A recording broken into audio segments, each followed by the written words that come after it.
Ce présent vidéo portera sur l'activité physique chez les gens ayant une lésion médulaire. Ce vidéo est présenté par Frédéric Ouellette-Rochon et Jean-Gabriel Turgeon.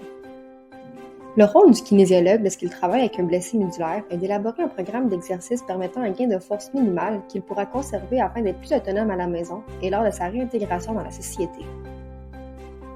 Au Québec, 44% des blessés médulaires ne pratiquent pas d'activité physique et seulement 12% respectent les recommandations visant l'amélioration de la condition physique. La pratique d'activité physique procure sensiblement les mêmes effets bénéfiques que pour les personnes non lésées. Diminution du risque de cancer, de maladies cardiovasculaires, maintien du poids, amélioration du sommeil, et encore. Plus spécifiquement, au niveau physiologique, comme leur handicap et l'environnement souvent inadéquat les amènent à être sédentaires, ils sont plus à risque de développer une maladie chronique et ou cardiovasculaire. Ces maladies peuvent être prévenues par de l'activité aérobie adaptée. Comparativement à la population générale, les lésés médulaires présentent davantage de problèmes de santé mentale. L'activité physique a un effet sur plusieurs de ces indices tels que l'augmentation du sentiment d'efficacité personnelle, de la satisfaction, de la qualité de vie, de l'indépendance fonctionnelle ainsi que du niveau de motivation intrinsèque. Finalement, ces activités peuvent avoir un effet bénéfique sur la diminution des symptômes dépressifs. Il n'existe pas de contre-indication générale ou de critères d'arrêt d'un programme dans la littérature. Toutefois, le kinésiologue doit prendre connaissance du biomédical et effectuer des recherches sur la condition plus spécifique de son client afin de connaître les symptômes, les complications et leurs répercussions à l'entraînement et ainsi adapter l'entraînement au niveau de sévérité de la lésion médulaire.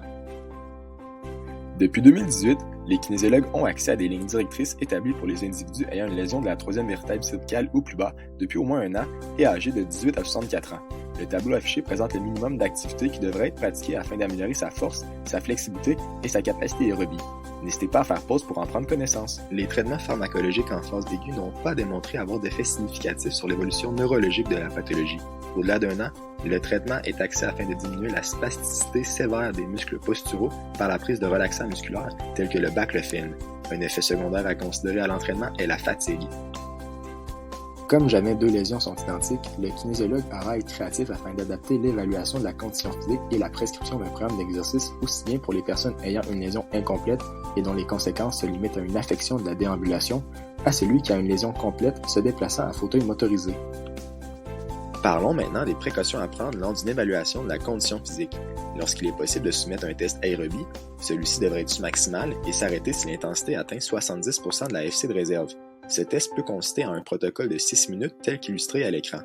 Comme il se peut que les bras se fatiguent, des pauses peuvent être accordées. La fréquence cardiaque et la pression artérielle devraient être monitorées. Pour les tests musculo-squelettiques, il suffit d'effectuer des tests de répétition maximale sur un appareil adapté à la fonction musculaire qu'a conservé le client. Parlons maintenant des précautions à prendre lors de la prescription d'exercice. Celle-ci devrait s'inspirer des tâches qu'a effectué l'individu, telles que se propulser et effectuer des transferts.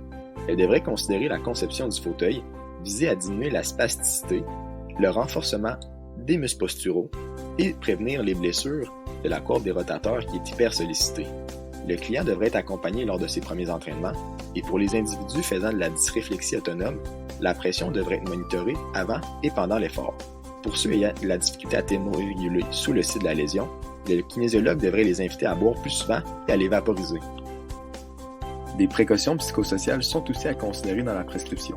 Le kinésiologue doit comprendre le contexte du patient, ses ressources, ses dispositions, son moyen de transport, ses préférences et le soutien familial dont il connaît afin de favoriser l'observance du client à son programme.